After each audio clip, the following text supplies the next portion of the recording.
I grandi parchi e le piccole oasi naturalistiche, molto visitati d'estate ma decisamente meno frequentati durante le stagioni più fredde.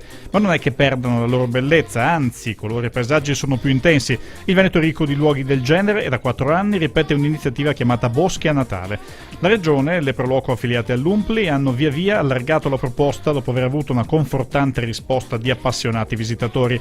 Domenica saranno 14 complessivamente i siti aperti al pubblico in tutto il territorio veneto. 3 sono in provincia di Belluno, i boschi di Sappada, Sospirolo e Perarolo, ancora boschi nell'Alto Trevigiano, quelli di Castelcucco, di Posocco a Sarmede e le Plaie di Sonego a Vittorio Veneto. Nel veneziano, oltre ai laghetti di Martellago, apriranno le oasi naturali di Trepalade a Quarto d'Altino e Valle Vecchia alla Brussa di Caorle. Quindi i parchi, l'ex cava di Volto a Longare nel Vicentino, i veronesi Parco dell'Adige a Roverchiara e dell'Alessinia a Fumane e quello del Delta del Po a Rosolina, che non sarà l'unico sito polesano dato che saranno aperti anche i Gorghi di Trecenta.